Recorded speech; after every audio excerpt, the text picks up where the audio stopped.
हरिओम प्रिय दर्शकों, आप सबका स्वागत है हमारे YouTube चैनल में। शिव महापुराण कथा अध्याय श्री शिवाय नमस्तुभ्यम। हर हर महादेव। आप सभी का दिन शुभ और मंगलमय हो। आप सभी पर भगवान भोलेनाथ की कृपा सदा सर्वदा बनी रहे। आज के अध्याय में सुनिए तारकासुर के वध से लेकर गणेश जी के जन्म तक की कथा। आप सभी से निवेदन है कि कथा का आरंभ करने से पहले वीडियो को लाइक और कमेंट में हर हर महादेव अवश्य लिखें। ब्रह्मा जी बोले, नारद इस प्रकार सभी अभिष्ट देवताओं से आशीर्वाद प्राप्त करके कुमार कार्तिकेय बहुत प्रसन्न हुए। उन्होंने सभी देवताओं का धन्यवाद व्यक्त किया। तत्पश्चात वे अपने सिंहासन पर जा बैठे। तभी वहां एक ब्राह्मण दौड़ा हुआ आया। उस ब्राह्मण ने आकर कार्तिकेय को प्रणाम किया और उनके चरणों को पकड़ लिया और बोला, हे स्वामी, मैं आपकी शरण में आया हूँ, मुझ पर कृपा करके मेरे कष्ट को दूर करें। तब कार्तिकेय ने उस ब्राह्मण को उठाया और आदर पूर्वक अपने पास बैठाकर उसके दुखी होने का कारण पूछा। तब वह ब्राह्मण बोला, हे भगवान, मैं अश्वमेध यज्ञ कर रहा हूँ, परंतु आज मेरा घोड़ा अपने बंधनों को तोड़कर कहीं चला गया है। हे प्रभु, मुझ पर कृपा करे और मेरे घोड़े को यथाशीघ्र ढूंढ दे, अन्यथा मेरा यज्ञ भंग हो जाएगा। यह कहकर वह ब्राह्मण पुनः कार्तिकेय के चरणों को पकड़कर रोने गिड़गिड़ाने लगा।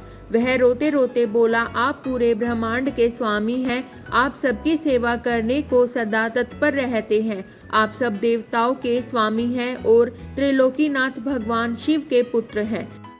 इस प्रकार उस ब्राह्मण द्वारा की गई स्तुति को सुनकर कुमार कार्तिकेय बहुत प्रसन्न हुए। तब उन्होंने अपने वीर बलशाली प्रमुख गण वीर बाहु को बुलाकर उस घोड़े को जल्दी से जल्दी ढूंढ लाने की आज्ञा प्रदान की तथा यज्ञ को विधि विधान के अनुसार पूर्ण कराने के लिए कहा। तब वीर बाहु ने कार्तिकेय को प्रणाम किया और ब्राह्मण के घोड़े को ढूंढने के लिए निकल पड़ा। उसने पृथ्वी लोक पर हर जगह उस घोड़े को ढूंढा। जिस व्यक्ति ने जो भी जानकारी दी उसके अनुसार वीर बाहु ने हर जगह उसकी तलाश की, परंतु वह असफल रहा। तब वह उस घोड़े की तलाश करने के लिए भगवान श्री हरि विष्णु के लोक वैकुंठ गया। जहां जाकर वीर बाहु ने देखा कि एक घोड़े ने विष्णु लोक में बहुत आतंक मचा रखा था। विष्णु लोक में वह घोड़ा खूब उपद्रव कर रहा था। कुमार कार्तिकेय के गण वीर बाहु ने तुरंत उस घोड़े को बंधक बना लिया और उसे पकड़कर अपने स्वामी कार्तिकेय के पास ले आया। तब स्वामी कार्तिकेय पूरे संसार का भार लेकर उस घोड़े पर चढ़कर बैठ गए और उस घोड़े को पूरे त्रिलोक की परिक्रमा कराने का आदेश प्रदान किया। वह अद्भुत घोड़ा एक ही पल में तीनों लोकों की परिक्रमा करने के लिए लौट आया। तब कुमार कार्तिकेय उस घोड़े से उतरकर पुनः अपने आसन पर बैठ गए। तब वह ब्राह्मण हाथ जोड़कर कार्तिकेय का धन्यवाद करने लगा और उनसे बोला कि प्रभु, आप यह घोड़ा मुझे सौंप दीजिए ताकि मैं अपना यज्ञ पूर्ण कर सकूं। तब कार्तिकेय मुस्कुराए और बोले, हे ब्राह्मण, यह घोड़ा उत्तम है और यह यज्ञ के लिए योग्य नहीं है, इसलिए आप इसे अपने साथ ले जाने के लिए न कहें। मैं आपके यज्ञ को पूर्ण होने का वरदान देता हूँ। मेरे आशीर्वाद से आपका यज्ञ अवश्य सफल होगा। ब्रह्मा जी बोले, हे नारद, अपने पुत्र कार्तिकेय का अद्भुत पराक्रम देखकर भगवान शिव और देवी पार्वती बहुत प्रसन्न हुए। तब सब देवताओं सहित श्री हरि विष्णु और देवराज इंद्र और मैं भी बहुत हर्षित हुए और भगवान शिव से बोले, हे देवादिदेव भगवान, आप तो सर्वेश्वर हैं, सर्वज्ञाता हैं। संसार की सब घटनाएं आपकी इच्छा से ही घटती हैं। आप तो जानते ही हैं कि ब्रह्मा जी द्वारा असुर राज तारक को दिए गए वर के अनुसार शिव पुत्र ही उसका वध करने में सक्षम होगा। इसलिए ही कुमार कार्तिकेय का जन्म हुआ है। प्रभु, हम लोगों के कष्टों को दूर करके हमारे जीवन को सुखी करने के लिए आप अपने पुत्र कार्तिकेय को आज्ञा दीजिए कि वह तारकासुर का वध करे।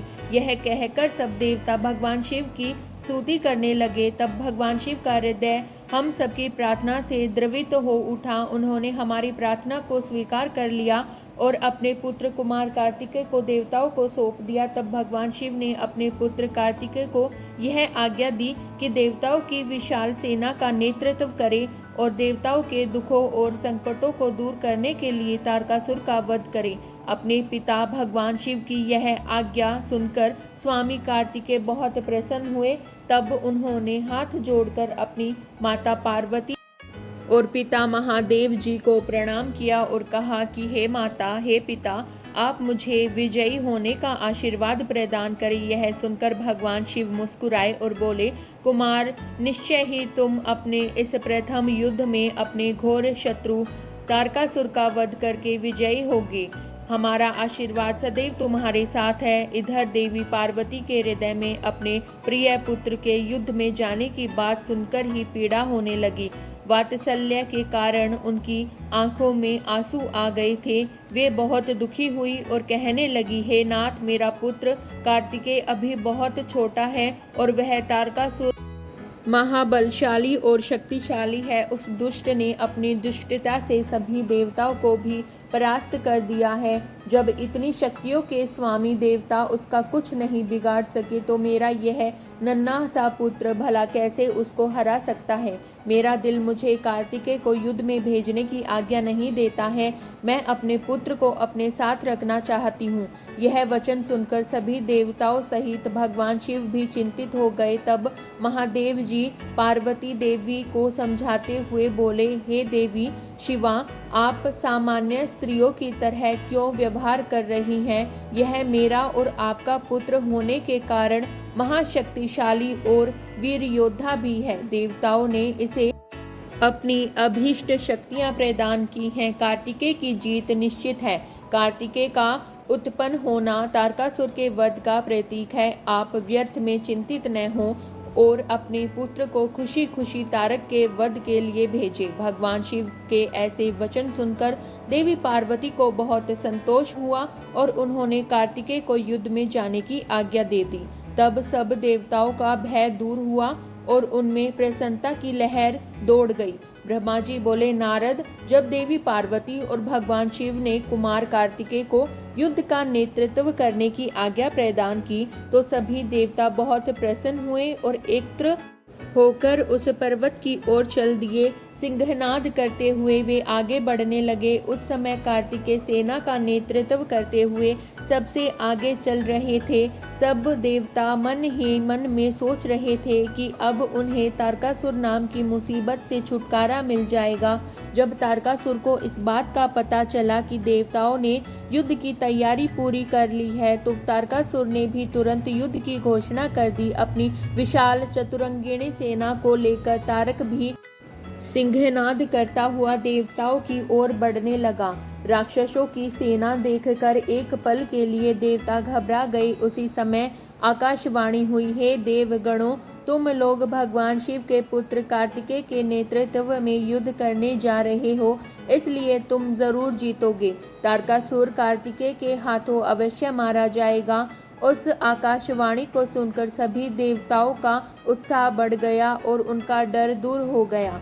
उस समय दुंदुभी और अनेक प्रकार के बाजों की ध्वनि आकाश में गूंजने लगी। तब देवता और राक्षस युद्ध करने के लिए पृथ्वी और सागर के संगम पर पहुंचे। दोनों पक्षों में बड़ा भयानक युद्ध छिड़ गया। युद्ध की भयंकर गर्जना से पृथ्वी भी डोलने लगी। देवताओं की सेना का नेतृत्व शिवपुत्र कार्तिकेय कर रहे थे। उनके पीछे पीछे देवराज इंद्र सहित देवताओं की विशाल सेना थी। कार्तिकेय उस समय इंद्रदेव के ऐरावत हाथी पर विराजमान थे। तब उन्होंने उस हाथी को छोड़ दिया और रत्नों से जड़े सुंदर विमान पर बैठ गए। उस सुंदर विमान पर प्रचेता ने सुंदर छत्र रखा। उस सुंदर विमान में बैठकर कार्तिकेय बहुत निराले और शोभा संपन्न लग रहे थे। उसी समय देवताओं और असुरों से भयानक युद्ध प्रारंभ हो गया। पृथ्वी कांपने लगी और पल भर में खंड मुंडों में बदलने लगी। हजारों सैनिक जो पराक्रम से लड़ रहे थे कट कट कर और घायल होकर धरती पर गिरने लगे। चारों तरफ खून की नदियां बहने लगी थी। ऐसा भयानक दृश्य देखकर बहुत से भूत प्रेत और गीदड़ गीदड़ियां उस मांस को खाने और पीने के लिए वहां आ गए। तभी महाबली तारकासुर ने विशाल सेना सहित देवताओं पर आक्रमण किया। देवराज इंद्र सहित अनेक देवताओं ने उसे रोकने का बहुत प्रयत्न किया, परंतु असफल रहे और तारकासुर भयानक गर्जना करता हुआ आगे बढ़ता गया। चारों ओर भयानक शोर मचा हुआ था। आक्रमण करते समय सैनिक बड़े जोर जोर से अपने मुंह से आवाज निकालते हुए आगे बढ़ रहे थे। देवताओं और राक्षसों का युद्ध बड़ा भयानक रूप ले चुका था। वहां भारी कोलाहल मचा हुआ था। तत्पश्चात देवताओं और असुर राज तारक के राक्षस गण आपस में द्वंद्व युद्ध करने लगे थे। एक दूसरे को मारकर वे अपने को बहुत बलशाली समझ रहे थे। कोई किसी के हाथ तोड़ देता तो कोई पैर। दोनों सेनाएं अपने को पराक्रमी समझ रही थी। ब्रह्मा जी बोले, नारद, इस प्रकार देवताओं और दानवों में बड़ा विनाशकारी युद्ध होने लगा। तारकासुर ने अपनी विशेष शक्ति चलाकर इंद्रदेव को घायल कर दिया। इसी प्रकार दानवों की सेना के वीर और बलवान राक्षसों ने देवताओं की सेना को बहुत नुकसान पहुंचाया। उन्होंने कई लोकपालों को युद्ध में हरा दिया और देवगणों को मार मार कर भगाने लगे। असुर सैनिकों को देवताओं पर हावी होते देखकर असुर खुशी में झूम उठे और भयंकर गर्जना करने लगे। तब देवताओं की ओर से लड़ रहे वीरभद्र क्रोधित होकर तारकासुर के निकट पहुंचे। असुरों ने वीरभद्र को चारों ओर से घेर लिया। उन्होंने परस्पर पाश, खड्ग, फरसा और पटीश आदि आयुधों का प्रयोग किया। देवता और असुर आपस में गुत्थम गुत्था होकर लड़ने लगे। तभी देवताओं की ओर से वीरभद्र तारकासुर से लड़ने लगे। वीरभद्र ने पूरी शक्ति से तारकासुर पर आक्रमण किया और उसको त्रिशूल के प्रहार से घायल कर दिया। घायल होकर तारक अर्थात तारकासुर जमीन पर गिर पड़ा, परंतु अगले ही पल उसने स्वयं को संभाल लिया और पुनः खड़े होकर वीरभद्र से युद्ध करने लगा। महाकौतुकी तारक ने भीषण मार से वीरभद्र को घायल करके वहां से भगा दिया। तत्पश्चात उसने वहां युद्ध कर रहे देवताओं को अपने क्रोध का निशाना बनाया। तारक देवताओं पर अपने बाणों की बरसात करने लगा। तारकासुर के इस अनायास बाणों की वर्षा से देवता भयभीत हो गए। तब स्वयं श्री हरि विष्णु तारकासुर से लड़ने के लिए आगे आए। श्री हरि ने गदा से तारकासुर पर जो ही प्रहार किया, उसने विषित्व बाण मारकर उसके 2 टुकड़े कर दिए। तब क्रोधित होकर विष्णु जी ने शारंग धनुष उठाया और तारक को मारने के लिए बढ़े। तभी तारक ने प्रहार करके उन्हें गिरा दिया तो श्री विष्णु ने गुस्से से सुदर्शन चक्र चला दिया। हे नारद, तब मैं कुमार कार्तिकेय के पास जाकर उनसे कहा कि मेरे दिए हुए वरदान के अनुसार तारकासुर का वध आपके श्री हाथों से ही होगा, इसलिए कोई भी देवता तारक का कुछ भी नहीं बिगाड़ सकता है। यह सुनकर कार्तिकेय रथ से नीचे उतर गए और पैदल ही तारक को मारने के लिए दौड़े। उनके हाथ में उनकी शक्ति थी जो लपटों के समान चमकती हुई उल्का की तरह लग रही थी। 6 मुख वाले कुमार कार्तिकेय को देखकर तारकासुर बोला, देवताओं, क्या यही बालक है तुम्हारा वीर पराक्रमी कुमार जो शत्रुओं का पल में विनाश कर देता है? यह कहकर तारकासुर जोर से अट्टहास करने लगा और बोला कि इस बालक के साथ तुम सभी को मार दूंगा। तुम इस बालक की मेरे हाथों हत्या कराओगे। ऐसा बोलते हुए भयानक गर्जना करता हुआ वह कुमार कार्तिकेय की ओर पलटा और बोला कि हे बालक, ये मूर्ख देवता तो व्यर्थ में तुझे बलि का बकरा बनाना चाहते हैं, पर मैं इतना कठोर नहीं हूँ कि बिना किसी अपराध के एक मासूम बालक पर वार करूँ। इसलिए जा, तू भाग जा, मैं तेरे प्राणों को छोड़ देता हूँ। भगवान इंद्र और भगवान श्री हरि विष्णु की निंदा करने से तारक द्वारा कमाया गया तपस्या का सारा पुण्य नष्ट हो गया था। तभी इंद्र ने उस पर वज्र का प्रहार किया जिससे वह धरती पर गिर पड़ा। तब कुछ ही देर में तारकासुर पूरे उत्साह के साथ पुनः उठ खड़ा हुआ और अपने भीषण प्रहार से उसने देवराज इंद्र को घायल कर दिया और उन पर अपने पैर का प्रहार किया। यह देखकर देवता भयभीत हो गए और इधर उधर भागने लगे। तभी श्री हरि ने इस स्थिति को संभालने के लिए तारकासुर पर अपना सुदर्शन चक्र चला दिया। चक्र ने तारकासुर को धराशायी कर दिया, परंतु तारकासुर इतनी आसानी से हार मानने वाला नहीं था। वह अपनी पूरी शक्ति के साथ पुनः उठकर खड़ा हो गया। तब उसने अपनी प्रचंड शक्ति हाथ में लेकर भगवान विष्णु को ललकारा और उन्हें अपने भीषण प्रहार से घायल कर दिया। विष्णु जी मूर्छित होकर पृथ्वी पर गिर पड़े। वहां का यह दृश्य देखकर सभी देवताओं में कोहरम मच गया। सब अपने प्राणों की रक्षा करने के लिए इधर उधर भागने लगे। सारी सेना तितर बितर होने लगी। यह देख वीरभद्र ने तारकासुर पर आक्रमण किया। उसने त्रिशूल उठाया और तारकासुर पर वार किया, जिससे तारकासुर भूमि पर गिर पड़ा, किंतु उसी क्षण उठकर उसने वीरभद्र को अपनी शक्ति से घायल करके मूर्छित कर दिया और जोर जोर से हंसने लगा। ब्रह्मा जी बोले, नारद, यह सब देखकर कुमार कार्तिकेय को तारकासुर पर बड़ा क्रोध आया और वे अपने पिता भगवान शिव के श्री चरणों का स्मरण कर अपने असंख्य गणों को साथ लेकर तारकासुर को मारने के लिए आगे बढ़े।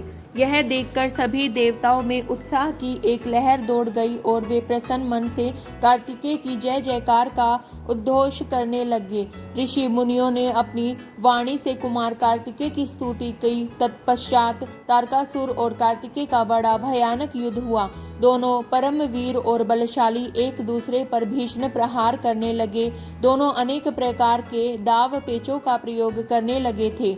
कार्तिकेय और तारकासुर के बीच मंत्रों से भी युद्ध हो रहा था। दोनों अपनी पूरी शक्ति और सामर्थ्य का प्रयोग एक दूसरे को मारने के लिए कर रहे थे। इस भयानक युद्ध में दोनों ही घायल हो रहे थे। युद्ध भयानक रूप ले रहा था। उस भीषण युद्ध को सब देवता गंधर्व बैठकर देखने लगे। वह अद्भुत युद्ध अनायास ही सबके आकर्षण का केंद्र बन गया। हवा चलना भूल गई और सूर्य की किरणें ठहर गई। यहाँ तक कि सभी पर्वत इस युद्ध को देखकर अत्यंत भयभीत हो गए। वे शिव पार्वती के इस पुत्र की रक्षा करने के लिए तुरंत उधर आ गए। यह देखकर कार्तिकेय बोले, हे पर्वतों, आप कोई चिंता न करें। आज इस महापापी को मैं सबके सामने मौत के घाट उतारकर भय से मुक्ति दिलाऊंगा। जब कार्तिकेय पर्वतों से बात करने में निमग्न हो गए थे, उसी समय तारक ने अपनी शक्ति हाथ में लेकर उन पर धावा बोल दिया। उस शक्ति के प्रहार के आघात से शिवपुत्र कार्तिकेय भूमि पर गिर पड़े, परंतु अगले ही क्षण वे अपनी पूरी शक्ति के साथ पुनः उठ खड़े हुए और लड़ने के लिए तैयार हो गए। कार्तिकेय ने अपने मन में अपने माता पिता पार्वती जी व भगवान शिव को प्रणाम करके उनका आशीर्वाद लिया और अपनी प्रबल शक्ति से तारकासुर की छाती पर आघात किया। उसकी चोट से तारकासुर का शरीर विदीर्ण होकर पृथ्वी पर गिर पड़ा। सबके देखते ही देखते वह महाबली असुर पल भर में ढेर हो गया। महाबली तारकासुर के मारे जाते ही चारों ओर कार्तिकेय की जय जयकार गूंज उठी। तारकासुर के वध से सभी देवता बहुत प्रसन्न थे। तब अपने महाराज तारकासुर को मरा जानकर असुरों की विशाल सेना में भयानक कोलाहल मच गया। अपने प्राणों की रक्षा करने के लिए सभी असुर इधर उधर भाग रहे थे। देवताओं ने मिलकर सभी असुरों को मार गिराया। कुछ असुर डरकर मैदान छोड़कर भाग खड़े हुए थे, तो बहुत से दैत्य और राक्षस हाथ जोड़कर कुमार कार्तिकेय की शरण में आ गए और उनसे क्षमा मांगने लगे। तब कुमार ने प्रेम पूर्वक उन्हें क्षमा कर दिया और उन दानवों को आदेश दिया कि वे सदैव के लिए पाताल में चले जाएं। इस प्रकार तारकासुर के मारे जाने पर उसकी सारी सेना पल भर में नष्ट हो गई। यह देखकर देवराज इंद्र के साथ साथ समस्त देवताओं और संसार के प्राणियों में खुशी की लहर दौड़ पड़ी और पूरा त्रिलोक आनंद में डूब गया। जैसे कि कुमार कार्तिकेय की विजय का समाचार भगवान शिव पार्वती के पास पहुंचा, वे तुरंत अपने गणों को साथ लेकर युद्ध स्थल पर पधारे। श्री पार्वती जी ने अपने प्राण प्रिय पुत्र को अपने हृदय से लगा लिया और अपनी गोद में बिठाकर बहुत देर तक उसे चूमती रही। तभी वहां पर पर्वतराज हिमालय भी पहुंच गए और उन्होंने अपने पुत्री पार्वती, भगवान शिव और कार्तिकेय की स्तुति की। चारों दिशाओं से उन पर फूलों की वर्षा होने लगी। मंगल ध्वनि हर ओर गूंजने लगी। हर तरफ उनकी ही जय जयकार हो रही थी। देवताओं के स्वामी देवराज इंद्र ने अपने साथी देवताओं के साथ कुमार कार्तिकेय की हाथ जोड़कर स्तुति की। तत्पश्चात भगवान शिव अपनी पत्नी पार्वती को साथ लेकर शिव गणों सहित कैलाश पर्वत पर लौट गए। ब्रह्मा जी बोले, नारद, जब तारकासुर कुमार कार्तिकेय के द्वारा मारा गया तब यह देखकर सभी देवताओं, ऋषि मुनियों सहित जनसाधारण में प्रसन्नता की लहर दौड़ गई। सभी खुश थे। सभी देवताओं ने मिलकर भक्ति भाव से कार्तिकेय की स्तुति की। तभी क्रौंच नामक एक पर्वत दुखी होकर कार्तिकेय के पास आया। वह क्रौंच बाणासुर नामक दैत्य द्वारा सताया गया था। वह कुमार के सामने हाथ जोड़कर खड़ा हो गया और भक्ति भाव से स्वामी के कार्तिकेय की स्तुति करने लगा। तत्पश्चात बोला, हे प्रभु, बाणासुर मुझे बहुत कष्ट दे रहा है, आप उससे मेरी रक्षा कीजिए। तब कार्तिकेय ने पर्वतराज क्रौंच की स्तुति से प्रसन्न होकर क्रौंच को सांत्वना दी। जब पर्वतराज क्रौंच शांत हो गए तब कुमार कार्तिकेय ने उन्हें उनके दुखों और कष्टों से छुटकारा दिलाने हेतु भगवान शिव का स्मरण करने के लिए वहीं से अपनी अद्भुत शक्ति का परिचय देते हुए एक अनोखी शक्ति छोड़ी। इस शक्ति का प्रयोग कुमार कार्तिकेय ने उस दुष्ट बाणासुर पर किया था। तब वह शक्ति दैत्यराज बाणासुर को भस्म करके शीघ्र ही कार्तिकेय के पास वापस लौट गई। यह शक्ति जब उनके पास वापस पहुंच गई तब वे क्रौंच से बोले, हे पर्वतराज क्रौंच, अब आपको बाणासुर नामक दैत्य से डरने की कोई आवश्यकता नहीं है। मैंने बाणासुर को मारकर तुम्हारी इस परेशानी को सदा सदा के लिए हल कर दिया है। अतः अब तुम अपने भय को छोड़कर हमेशा के लिए निर्भय हो जाओ। अब तुम प्रसन्नता पूर्वक अपने घर की ओर प्रस्थान करो। बाणासुर के भय से मुक्ति का समाचार पाकर पर्वतराज क्रौंच बहुत प्रसन्न हुआ और अपने भक्ति भाव से कार्तिकेय की स्तुति की। तत्पश्चात वह उनसे विदा लेकर अपने गृह स्थान की ओर चल दिया। वहां पहुंचकर क्रौंच ने अपने स्वामी कार्तिकेय की प्रसन्नता के लिए भगवान शिव के 3 शिवलिंगों की स्थापना की। प्रतिज्ञेश्वर, कपालेश्वर और कुमारेश्वर नामक ये 3 शिवलिंग विश्व विख्यात है और लोगों की आस्था और भक्ति का जीता जागता उदाहरण है। ये शिवलिंग सिद्धिदायक हैं और 16 महान ज्योतिर्लिंगों में सम्मिलित हैं। पर्वतराज क्रौंच के अपने स्थान पर वापस लौट जाने के उपरांत देवताओं के गुरु बृहस्पति ने कुमार कार्तिकेय से कहा कि कुमार, देवताओं द्वारा आपको शिव पार्वती की आज्ञा से यहाँ महाबली तारकासुर का वध करने के लिए लाया गया था। इस अभीष्ट कार्य की पूर्ति हो चुकी है, अतः अब आपको कैलाश पर्वत पर लौट जाना चाहिए। गुरु बृहस्पति की बात अभी पूरी भी नहीं हुई थी कि तभी प्रलंबासुर नामक दैत्य ने बहुत उपद्रव मचाना शुरू कर दिया और लोगों को कष्ट देना आरंभ कर दिया। तब शेष जी के पुत्र कुमुद दुखी अवस्था में कुमार कार्तिकेय के पास आए। वहां आकर कुमुद ने कार्तिकेय की स्तुति की और कहा, हे प्रभु, मैं आपकी शरण में आया हूँ। हे गिरिजा पुत्र, मुझे प्रलंबासुर की प्रताड़ना से मुक्ति दिलाइए। तब कुमार कार्तिकेय ने प्रसन्नता पूर्वक कुमुद को प्रलंबासुर द्वारा दिए गए कष्टों से मुक्ति दिलाने हेतु अपनी शक्ति द्वारा उसका भी संहार कर दिया। उस प्रलंबासुर को उसके साथियों सहित मारा जानकर उसके शेष पुत्र कुमुद ने कार्तिकेय की बहुत स्तुति की और अपने निवास स्थान पाताल को चला गया। ब्रह्मा जी बोले, हे नारद, इस प्रकार जब कार्तिकेय द्वारा दैत्यराज बाणासुर और प्रलंबासुर को भस्म कर दिया गया तब सभी देवताओं ने सहर्ष कुमार कार्तिकेय का स्तवन किया। देवता बोले, हे देव, हम राक्षस राज तारक का वध करने के लिए आपको नमस्कार करते हैं। हे शंकर नंदन, हे गिरिजा पुत्र, आपने बाणासुर और प्रलंबासुर नामक राक्षसों को मारकर इस त्रिलोक के संकटों को दूर किया है। आपकी भक्ति पवित्र है तथा आपका स्वरूप विघ्नों का नाश कर अभय प्रदान करने वाला है। हम सब स्वच्छ मन से आपकी स्तुति करते हैं। आप हमारी इस स्तुति को स्वीकार करें। कुमार, हम आशा करते हैं कि आप इसी प्रकार सदैव हमारे कष्टों और संकटों को दूर करने में हमारी सहायता करेंगे।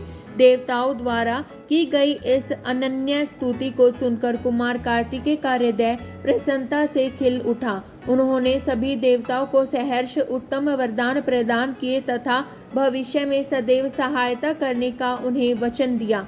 पर्वतों द्वारा की गई स्तुति से प्रसन्न होकर कार्तिकेय बोले, हे भूधरो, आप सदा से उत्तम और श्रेष्ठ हैं। आज से आप सभी साधु संतों और तपस्या में लीन रहने वाले साधकों द्वारा पूजनीय होंगे। पर्वतों में श्रेष्ठ मेरे नाना हिमालय इन ज्ञानियों और तपस्वियों के लिए फलदाता सिद्ध होंगे। श्री हरि विष्णु बोले, हे कुमार, महाबली तारक का वध करने के बाद आपने इस चराचर जगत को सुखी कर दिया है। अब आप अपना पुत्र होने का कर्तव्य भी निभाइए। अब आपको अपने माता पिता भगवान शिव और पार्वती जी की प्रसन्नता के लिए उनके पास कैलाश पर्वत पर जाना चाहिए। तत्पश्चात कुमार सभी देवताओं के साथ दिव्य विमान पर बैठकर अपने माता पिता के पास कैलाश पर्वत की ओर चल दिए। वे सब आनंद ध्वनि करते हुए भगवान शिव के पास पहुँचे।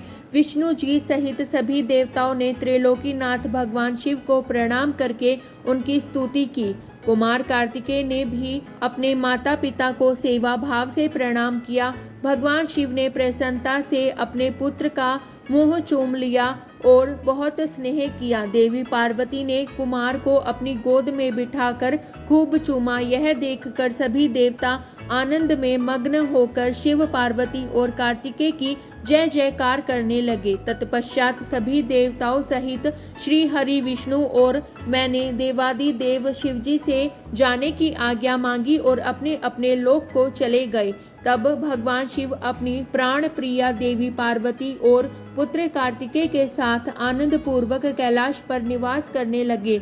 सूत जी कहते हैं, कुमार कार्तिकेय के उत्तम चरित्र को सुनकर नारद जी बहुत प्रसन्न हुए और प्रसन्नता पूर्वक ब्रह्मा जी से बोले, हे विधाता, आप ज्ञान के अथाह सागर हैं तथा करुणा निधान भगवान शिव के विषय में सब कुछ जानते हैं। आपने शिव पुत्र स्वामी कार्तिकेय के अमृतमय चरित्र को सुनाकर मुझ पर बड़ी कृपा की है। भगवान, अब मैं विघ्न विनाशक श्री गणेश के विषय में जानना चाहता हूँ। उनके दिव्य चरित्र, उनकी उत्पत्ति के विषय में सब कुछ सविस्तार बताकर मुझे कृतार्थ कीजिए। मुनि श्रेष्ठ नारद के ये उत्तम वचन सुनकर ब्रह्मा जी हर्ष पूर्वक बोले, नारद, तुम गणेश उत्पत्ति की कथा सुनना चाहते हो, अतएव तुम्हारी प्रसन्नता के लिए मैं तुम्हें उनके जन्म के विषय में बताता हूँ। एक बार की बात है, देवी पार्वती की दो सखियाँ जया और विजया को सदा से ही उनके पास रहती थी। उनके पास आई और बोली, हे सखी, यहाँ कैलाश पर्वत पर भगवान शिव के असंख्य गण हैं।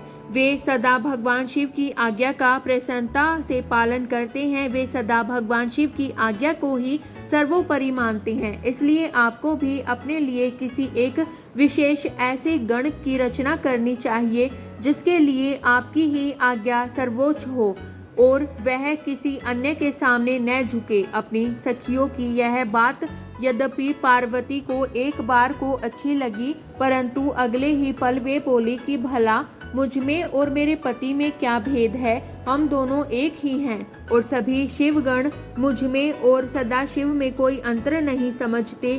वे हम दोनों की ही आज्ञाओं का सदा पालन करती हैं। पार्वती जी के ये वचन सुनकर उनकी सखियां आगे कुछ नहीं बोली और वहां से चली गई।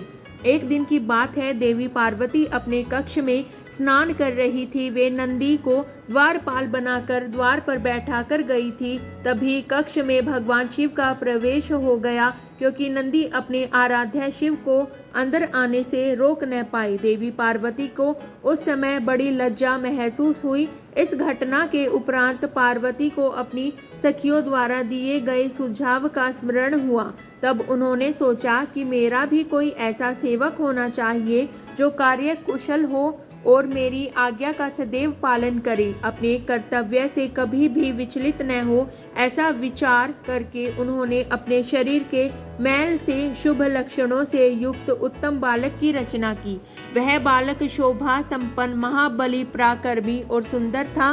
पार्वती जी ने उसे सुंदर वस्त्र और आभूषणों से विभूषित करके उसे अनेक आशीर्वाद दिए। पार्वती ने कहा कि तुम मेरे पुत्र हो और तुम्हारा नाम गणेश है। पार्वती जी के ये वचन सुनकर वह तेजस्वी बालक गणेश बोला, हे माता, हे जननी, आज आपने मुझे इस जगत में उत्पन्न किया है। आज से मैं आपका पुत्र हूँ। मैं आपको बारंबार नमस्कार करता हूँ। मेरे लिए अब क्या कार्य है बताइए, मैं उसे अवश्य पूरा करूँगा। तब देवी पार्वती बोली, हे पुत्र गणेश, आज से तुम मेरे द्वारपाल बन जाओ। मेरी यह आज्ञा है कि मेरे महल में कोई मेरी अनुमति के बिना प्रविष्ट न हो। कोई कितना भी हट क्यों न करे, तुम उसे अंदर नहीं आने देना। यह कहकर पार्वती ने एक छड़ी गणेश के हाथ में पकड़ा दी और प्रेम पूर्वक उनका मुख चूमकर अंदर स्नान करने के लिए चली गई।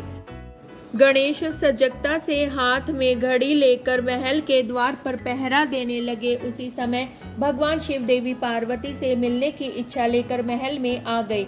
जब वे द्वार पर पहुंचे तो गणेश ने उनसे कहा, हे देव, इस समय मेरी माता अंदर स्नान कर रही है, अतः आप यहाँ से चले जाए तथा बाद में आए। यह कहकर उन्होंने भगवान शिव के सामने छड़ी अड़ा दी। चूंकि गणेश जी ने भगवान शिव को पहले कभी नहीं देखा था, इसलिए उन्हें वे नहीं पहचान सके। यह देखकर भगवान शिव को क्रोध आ गया और वे बोले, अरे मूर्ख, तू मुझको अंदर जाने से रोक रहा है। तू नहीं जानता कि मैं कौन हूँ। मैं शिव हूँ, मैं पार्वती का पति हूँ और अपने ही घर में जा रहा हूँ। यह कहकर जैसे ही भगवान शिव आगे बढ़े, गणेश जी ने उन पर छड़ी से प्रहार कर दिया। यह देखकर भगवान शिव को क्रोध आ गया।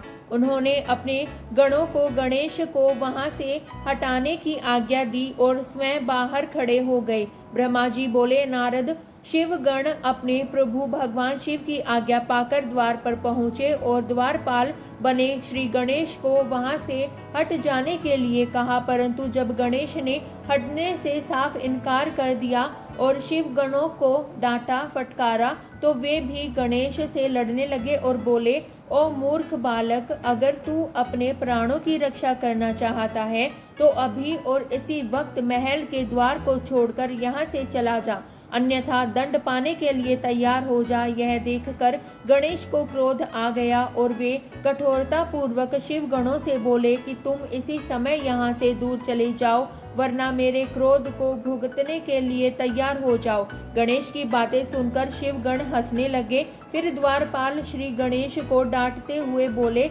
मूर्ख, हम भगवान शिव के गण हैं और उनकी आज्ञा से ही तुम्हें यहाँ से हटने के लिए कह रहे हैं। अब तक तुम्हें बालक समझकर हम छोड़ रहे थे, परंतु तुम तो बहुत ही हठी बालक हो, जो मानने को बिल्कुल भी तैयार नहीं हो। अभी भी कहते हैं कि शीघ्र ही यहाँ से हट जाओ, अन्यथा मार दिए जाओगे। शिवगणों के इन वाक्यों को सुनकर गणेश जी अत्यंत क्रोधित हो गए। उन्होंने शिवगणों को डांटा और धमकाकर वहां से भगा दिया। उनके इस प्रकार डांटने से शिवगण भयभीत होकर वहां से भागकर भगवान शिव के पास वापस आ गए। वहां जाकर उन शिवगणों ने अपने स्वामी भगवान शिव को जाकर सारी बातें बता दी। यह सुनकर भगवान शिव ने क्रोधित होकर श्री गणेश को द्वार से हटाने का आदेश अपने गणों को दिया।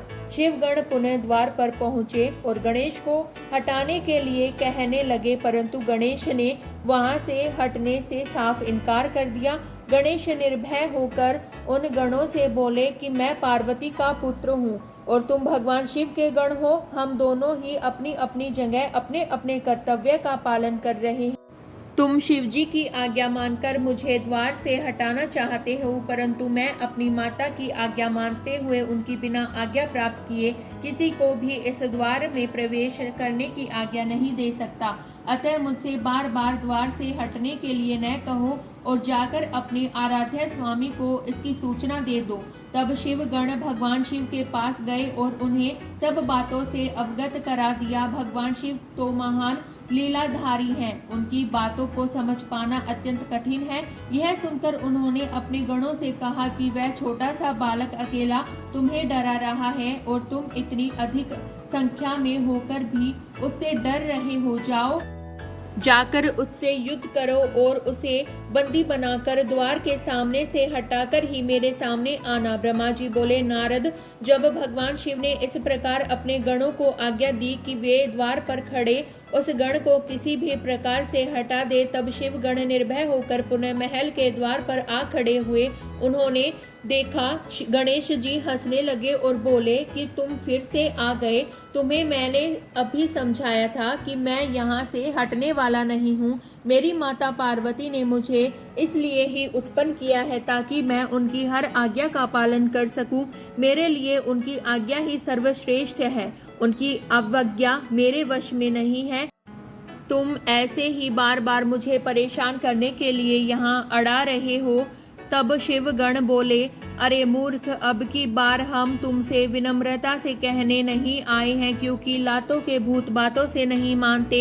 अब हम तुम्हें तुम्हारी धृष्टता के लिए दंड देने आए हैं। यह कहकर सभी शिवगण, जो कि विभिन्न प्रकार के आयुधों से विभूषित थे, गणेश पर टूट पड़े। गणेश और शिव गणों में बहुत भयानक युद्ध होने लगा, परंतु गणेश के साहस और पराक्रम को देखकर सभी शिवगणों के होश उड़ गए। शिवजी का कोई भी गण गणेश को परास्त नहीं कर सका। गणेश ने अकेले ही अनेकों शिवगणों को मार मार कर घायल कर दिया और वहां से भागने को विवश कर दिया। तत्पश्चात पुनः महल के द्वार पर डटकर खड़े हो गए।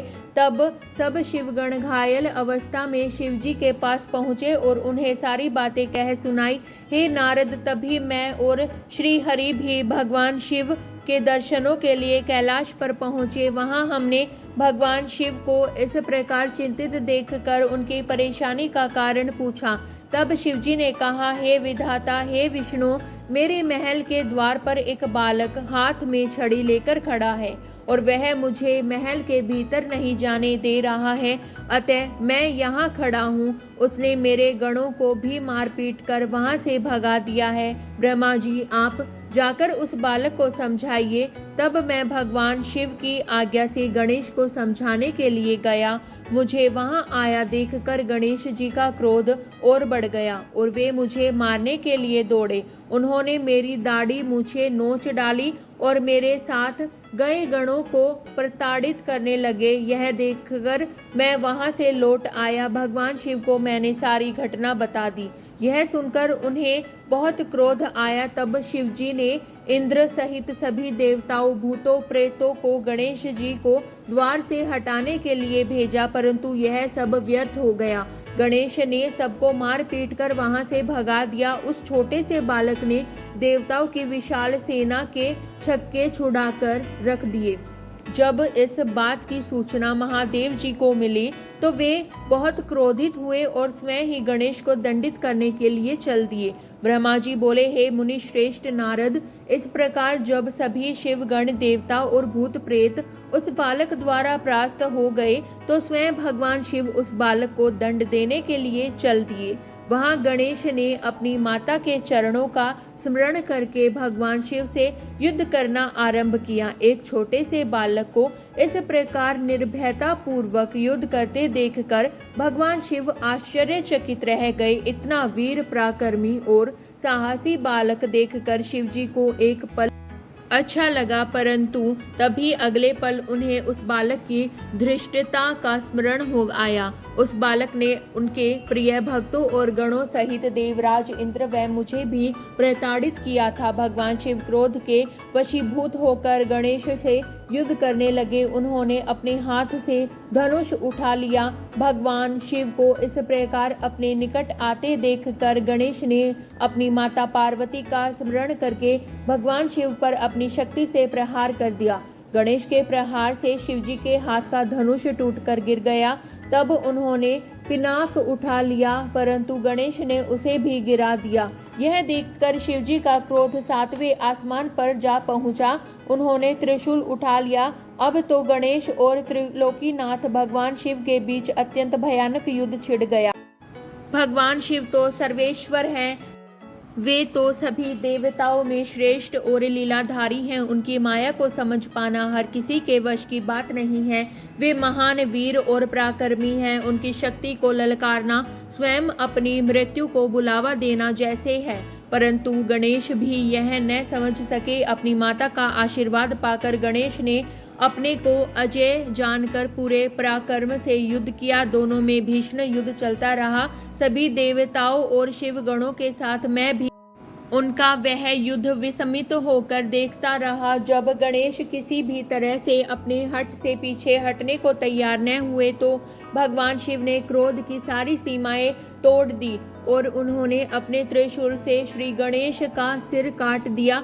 नारद जी बोले, हे ब्रह्मा जी, जब भगवान शिव ने क्रोधित होकर देवी पार्वती के प्रिय पुत्र गणेश का सिर काट दिया तब फिर क्या हुआ? जब देवी पार्वती को गणेश की मृत्यु की सूचना मिली तो उन्होंने क्या किया? भगवान मुझ पर कृपा कर मुझे आगे के वृतांत के बारे में बताइए। नारद जी के इस प्रकार प्रश्न करने पर ब्रह्मा जी मुस्कुराए और बोले, नारद, जैसे ही भगवान शिव ने क्रोधवश उस बालक का सिर काटकर उसे मौत के घाट उतारा, वैसे ही वहां खड़े सभी शिव गणों की प्रसन्नता देखते ही बनती थी। उन सभी ने खुश होकर गाजे बाजे बजाए और वहां बहुत बड़ा उत्सव होने लगा। सब मस्त होकर नाचने लगे। भगवान शिव की चारों ओर जय जयकार होने लगी। दूसरी ओर जब पार्वती स्नान कर चुकी थी तो उन्होंने अपनी सखी को बाहर भेजा कि वह गणेश को अंदर बुला ले। और जब वह बाहर गई तो उसने वहां का जो हाल देखा उसे देखकर भयभीत हो गई। गणेश का सिर कटा हुआ अलग पड़ा था और धड़ अलग। सब देवता और शिवगण प्रसन्न होकर नृत्य कर रहे थे। यह दृश्य देखकर पार्वती की वह सखी भागी भागी भीतर गई और जाकर पार्वती को इन सब बातों से अवगत कराया। अपने पुत्र गणेश की मृत्यु का समाचार पाते ही देवी पार्वती अत्यंत क्रोधित हो गई। उन्होंने रोना आरंभ कर दिया। रोते बिलखते वे कहती, हाय, मैं क्या करूं, कहां जाऊं? मैं तो अपने पुत्र की रक्षा भी न कर सकी। सब देवताओं और शिवगणों ने मिलकर मेरे प्यारे पुत्र को मौत के घाट उतार दिया। अब मैं भी अपने पुत्र का संहार करने वालों का विनाश करके रहूंगी। मैं प्रलय मचा दूंगी। यह कहकर उन्होंने 100,000 शक्तियों की रचना कर दी और देखते ही देखते वहां मां जगदम्बा की विशाल सेना इकट्ठी हो गई। वे शक्तियां प्रकट होते ही हाथ जोड़कर पार्वती को प्रणाम करते हुए बोली, हे माता, हे देवी, हम सबको इस प्रकार प्रकट करने का क्या कारण है? हमें आज्ञा दीजिए कि हम क्या करें। तब क्रोध से तमतमाती देवी पार्वती बोली, तुम सब जाकर मेरे पुत्र का वध करने वालों का नाश कर दो। तुम देव सेना में प्रलय मचा दो। आज्ञा पाते ही देवी पार्वती की वह शक्तिशाली सेना वहां से चली गई। बाहर जाकर उसने देवताओं और शिव गणों पर आक्रमण कर दिया। वे क्रोधित देवियां किन्हीं देवताओं को पकड़ पकड़ कर अपने मुंह में डाल लेती तो किसी पर अस्त्र शस्त्रों का प्रहार करती। इस प्रकार उन्होंने वहां बहुत आतंक मचाया। वहां चारों ओर त्राही त्राही मच गई। लोग अपनी जान बचाने के लिए जहां तहां भागने लगे। यह नजारा देखकर भगवान शिव, मैं और श्री हरि विष्णु बहुत चिंतित हुए। हमने सोचा कि अगर इन दैवीय शक्तियों को न रोका गया तो पल भर में ही देवताओं की समाप्ति हो जाएगी, इस धरा पर प्रलय आ जाएगी। सब सोचने लगे कि इस विनाश लीला को कैसे रोका जा सकता है। नारद उसी समय तुम आकर कहने लगे कि इस संहार को देवी पार्वती ही रोक सकती है। इसके लिए आवश्यक है कि उनकी स्तुति करके उन्हें प्रसन्न किया जाए और किसी भी तरह उनके क्रोध को शांत किया जाए। सभी देवताओं को तुम्हारा यह विचार बहुत पसंद आया, परंतु देवी पार्वती के गुस्से से सभी घबरा रहे थे। उनके सामने जाने का साहस किसी में भी नहीं था। सबने तुम्हें आगे कर दिया। हम सब महल के भीतर पार्वती के पास गए। सब देवता मिलकर देवी की स्तुति करने लगे और बोले, हे जगदम्बे, हे चंडिके, हम सब आपको प्रणाम करते हैं। आप आदि शक्ति हैं, आप परम शक्तिशाली हैं। आपने ही इस जगत की रचना की है, आप ही प्रकृति हैं। आप प्रसन्न होने पर मनोवांछित फल देती हैं, जबकि क्रोधित होने पर आप सब कुछ छीन लेती हैं। हे देवी, हम सब अपने अपराध के लिए आपसे क्षमा याचना करते हैं। हम सबके अपराध को क्षमा कर दो और अपने क्रोध को शांत करो। हे महामाई, हम तुम्हारे चरणों में अपना शीश झुकाते हैं। हे माता, हम पर अपनी कृपा दृष्टि करो। हे परमेश्वरी, सब कुछ भुलाकर प्रसन्न हो जाओ और भयानक रक्तपात को रोक दो। इस प्रकार देवताओं की स्तुति सुनकर देवी चुप रही। कुछ समय सोचकर बोली, हे देवताओं, वैसे तो तुम्हारा अपराध सर्वथा असम्य है, फिर भी तुम्हारी क्षमा याचना को मैं सिर्फ एक शर्त पर स्वीकार कर सकती हूँ। यदि मेरा पुत्र गणेश पहले की भांति जीवित हो जाए तो मैं तुम सबको क्षमा कर दूंगी। यह सुनकर सब देवता चुप हो गए, क्योंकि यह तो असंभव कार्य था। फिर सभी देवता हाथ जोड़कर करुण अवस्था में भगवान शिव के सामने खड़े हो गए और बोले, भगवान, अब आप ही हमारी रक्षा कर सकते हैं। जिस प्रकार आपने गणेश का सिर काटकर उसे मारा है, उसी प्रकार अब उसे जीवित कर दीजिए। देवताओं की प्रार्थना सुनकर भगवान शिव बोले कि देवताओं, तुम परेशान मत हो, मैं वही कार्य करूंगा जिससे तुम्हारा मंगल हो। भगवान शिव ने देवताओं को आदेश दिया कि उत्तर दिशा में जाए और जो भी पहला प्राणी मिले उसका सिर काट कर ले आए। तब उसका सिर हम गणेश के धड़ से जोड़कर उसे जीवित कर देंगे। देवता उत्तर दिशा की ओर चल दिए। वहां सर्वप्रथम उन्हें एक दांत वाला हाथी मिला। वे उसका सिर काटकर ले आए। वहां महल के द्वार पर वापस आकर उन्होंने गणेश के धड़ को धो पोंछ कर साफ किया और उसकी पूजा की। तब उसमें हाथी का सिर लगा दिया। तत्पश्चात श्री हरि विष्णु ने भगवान शिव के चरणों का ध्यान करते हुए मंत्रों से अभिमंत्रित जल गणेश के मृत शरीर पर छिड़का। जल के छींटे पड़ते ही भगवान शिव की कृपा से वह बालक ऐसे उठ खड़ा हुआ जैसे अभी अभी नींद से जागा हो। वह बालक अब हाथी का मुख लग जाने से गजमुखी हो गया था, परंतु फिर भी बहुत सुंदर और दिव्य लग रहा था। रक्त वर्ण का वह बालक अद्भुत शोभा से आलोकित हो रहा था। जब भगवान शिव की कृपा से पार्वती पुत्र गणेश जीवित हो गया तो सभी देवता और शिवगण अत्यंत प्रसन्न होकर नृत्य करने लगे। उनका सारा दुख पल भर में ही दूर हो गया। देवी पार्वती अपने प्रिय पुत्र गणेश को जीवित देखकर बहुत प्रसन्न हुई। उनका क्रोध भी शांत हो गया था। आज के अध्याय में बस इतना ही। यदि आपको हमारी वीडियो अच्छी लगी हो तो वीडियो को लाइक करें, शेयर करें और कमेंट करें। यदि आप हमारे YouTube चैनल पर नए हैं तो चैनल को सब्सक्राइब करना ना भूलें। तो मिलते हैं अगली ऐसी ही इंटरेस्टिंग वीडियो के साथ। धन्यवाद दोस्तों।